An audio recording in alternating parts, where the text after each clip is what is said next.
kautusan. Dapat sila ang mauna at ikaw ang sumunod.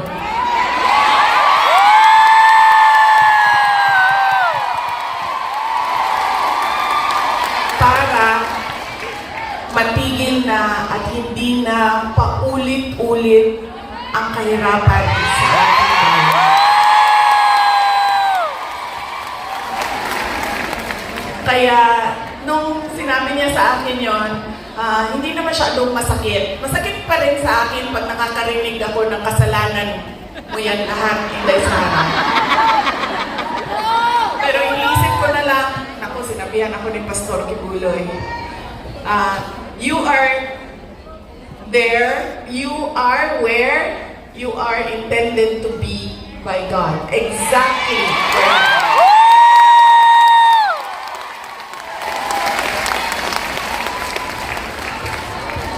So, yaan po. Hindi pa, alam mo, hindi pa ako nangalahati sa pagpapasalamat ko, kaya bilis-bilisan natin. Hanggang anong oras ba ako pwede, sir? Pwede lang. Go.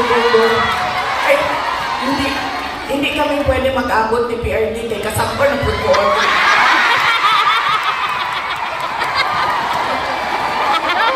Kasapan, pagalitan kasi. Pero mo, nagsayo ko.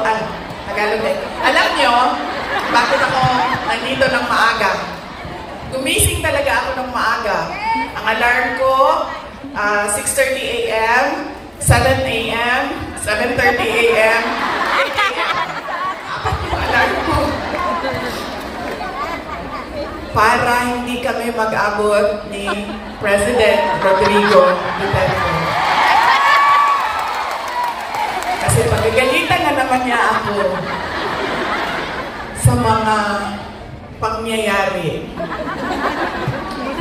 No, hindi ko siya nagagalit. Actually, mabait. Kumalma na si PRD nung medyo nagka-edad na siya. Mahal ko kayo.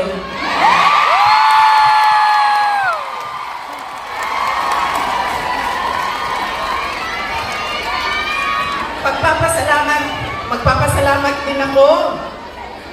Thank you po ako. Kagabi po, merong mga kababayan natin na nasa hotel. Hotel? Kayo ba yun, ma'am? Opo. Maraming salamat sa pag-welcome ninyo sa amin doon sa hotel. Mahal ko kayo. Maraming salamat.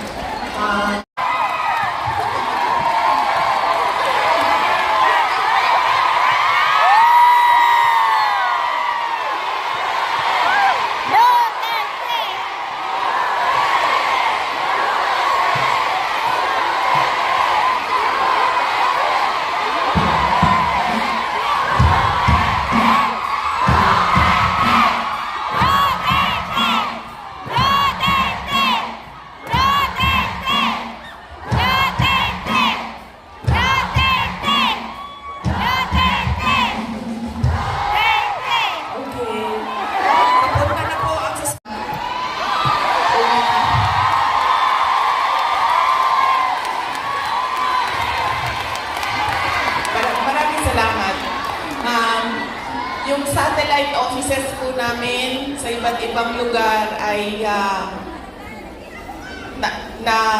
naningkamot. Sabi naningkamot. Nagsisikap. Yung satellite offices po namin ay nagsisikap na mahanap yung mga geographically isolated and disadvantaged area. Majority daw, sabi niya, ma'am.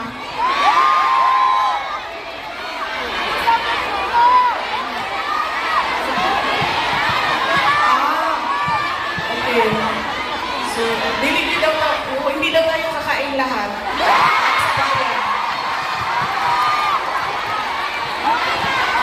Okay. Sige, okay lang. Kailangan ko din naman magpa-reduce. So, okay lang.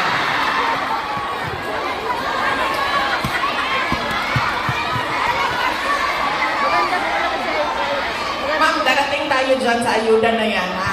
Wait lang.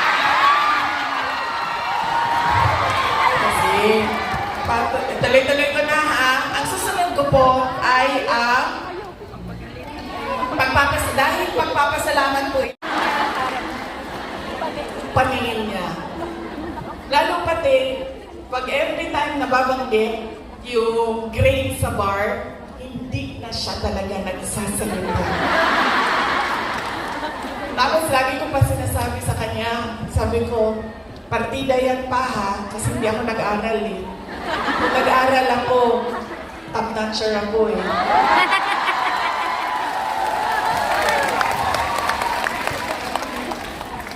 So ngayon, doon, nakita ko na iba na siya kung, hindi na parang anak ka lang, hindi na parang pantay na kami.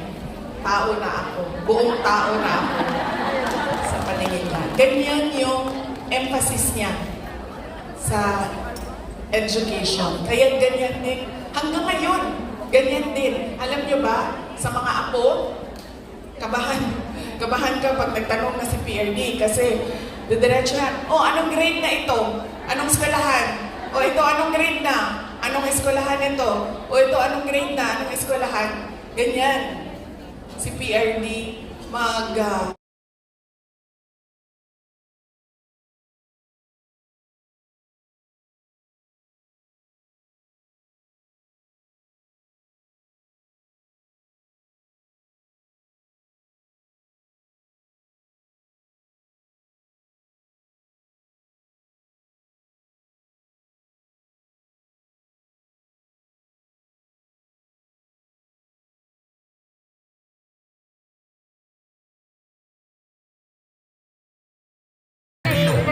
bilang isang spiritual leader na Nagkatanga ako pagtingin ko wala pala. dahil sa kanyang paninindigan at pagiging malapit sa pamilya Duterte na uunawaan niya ang pangapi at kawalan ng hustisya. Bakit mo siya kailangan iboto? Si Pastor Apollo C. Kibuloy, galit sa korupsyon. Ang exhibit A niya ay ang KOJC, maunlad, disiplinado, parang first world country.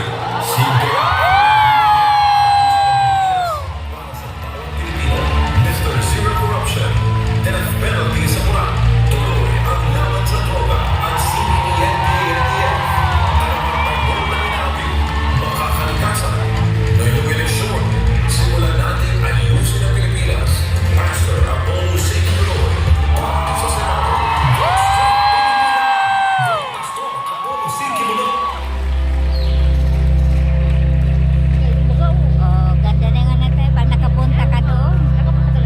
Siyempre.